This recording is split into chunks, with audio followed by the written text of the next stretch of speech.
Hi, it's Miss Lanou again. So today we're going to be talking about multiplying and dividing rational expressions. A rational expression is basically anything that can be written as a fraction. So your rules that you've learned about fractions are going to be very similar when we're applying them to rational expressions. The first thing that's good to talk about here is simplifying rational expressions, and that's why I've started in your notes so you can go back to it later.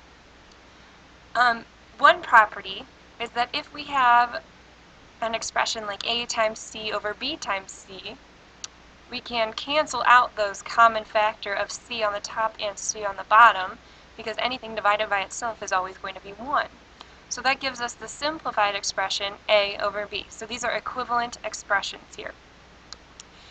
If we try that with some real numbers, for example, if you have the fraction 15 over 65, we can represent 15 as 3 times 5, and 65 is 13 times 5. Now, if we cancel out those common factors of 5 on the top and 5 on the bottom, we're left with 3 over 13, which should be familiar to you if you remember how to simplify fractions. Where we can relate this to Algebra 2 is that if we have a factored expression, like 4 times the quantity x plus 3 over x minus 5 times x plus 3, we can still cancel out the common factor. So since x plus 3 is a factor of the top and x plus 3 is a factor in the bottom, this is equivalent to the expression 4 over x minus 5. Notice I can only cancel things out if they are factors, so only if something is a factor can it be canceled out. So if we're simplifying rational expressions, our steps are, first, we want to factor out the numerator and the denominator, that's the top and the bottom, and then we want to cancel out anything that's common on the top and the bottom, and that's how you simplify a rational expression.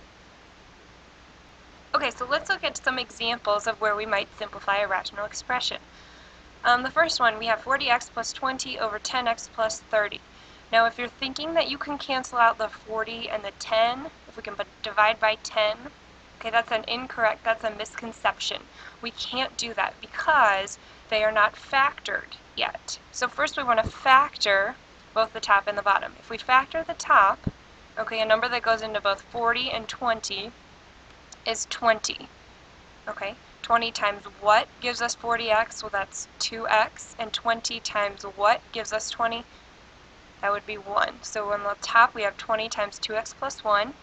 And then on the bottom, if we factor out, let's see, they have a common factor of 10, we're left with x plus 3.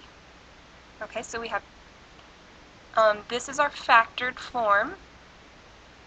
And if we look at 20 and 10, we can factor those further. 20 is actually just 2 times 10, so we can factor that. And we have 2x plus 1, and then we have 10 times x plus 3. Okay, so the common factor here, we have a 10 on the top, a 10 on the bottom. We cross both of those off. So we're left with 2 times 2x plus 1 over x plus 3. Okay, and we can leave it in this form. You don't have to multiply the 2 back through. I'll let you just leave it in this form like that.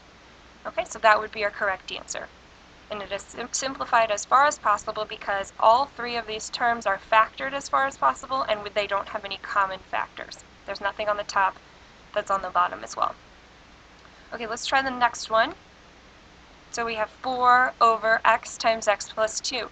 Notice the top is factored, the bottom is factored. They don't have any common factors, so this is already simplified. Already simplified. Okay, there's nothing further to do. So let's move on to the next one. We have x plus 4 over x squared minus 16. Our top is factored already, so we're just going to rewrite that. Our bottom is the difference of 2 squares, right? Our a term is x, and our b term is 4. Okay, so we have x minus 4 times x plus 4 are our factors there. Notice that x plus 4 is on both the top and the bottom, so we're going to cancel that out. On the top, okay, if you've canceled everything out, then you're left with 1. Then on the bottom, we have x minus 4, and that's our final answer. Okay, let's look to the next problem. So we're going to, again, factor the top and the bottom.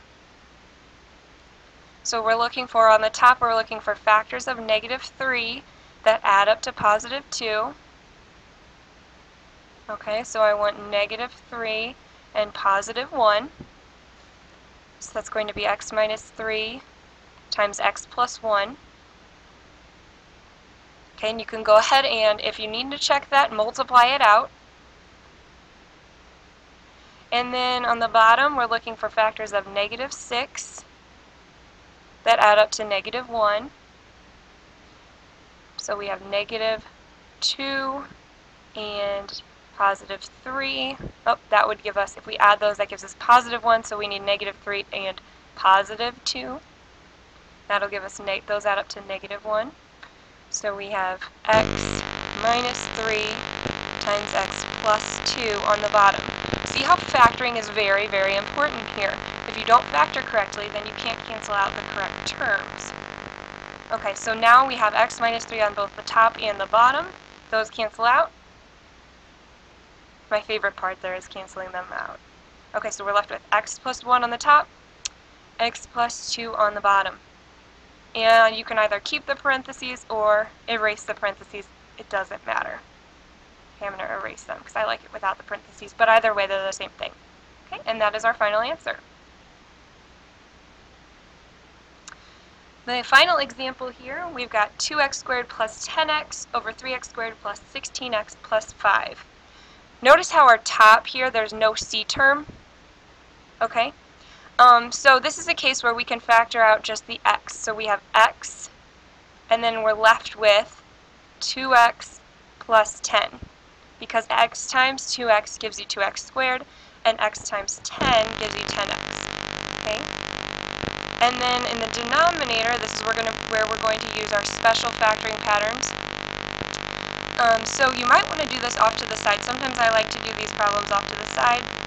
So let's do, we've got 3x squared plus 16x plus 5. We're looking for, remember we have to multiply the 3 and the 5. So we are looking for, and I'm going to scroll over here so it gets more room, factors of 15 that add up to 16.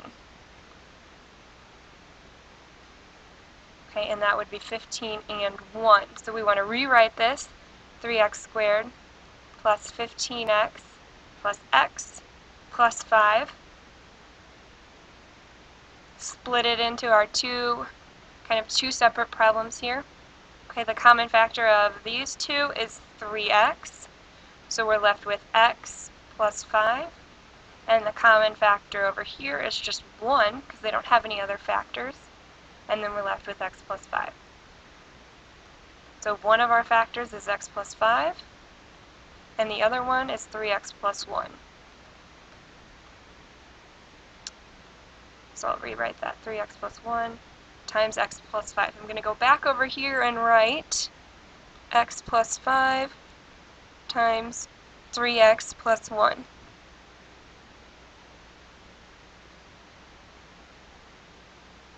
Okay, so we want to look at our problem again. It appears that there is nothing that cancels out, okay, but it looks like I accidentally forgot to factor this guy fully. Okay, 2x and 10. 2 and 10 actually have a factor of 2, so I didn't factor that completely. So let's start over. Apologize there. So I can factor out a 2 as well as the x. So I have 2x, and then I'm left over, I have x plus 5. So factoring all the way is very, very important there, otherwise some things might not cancel out. So I've got an x plus 5 on the top and the bottom. And then I'm going to cancel that out, so I have 2x over 3x plus 1. And that's the final answer.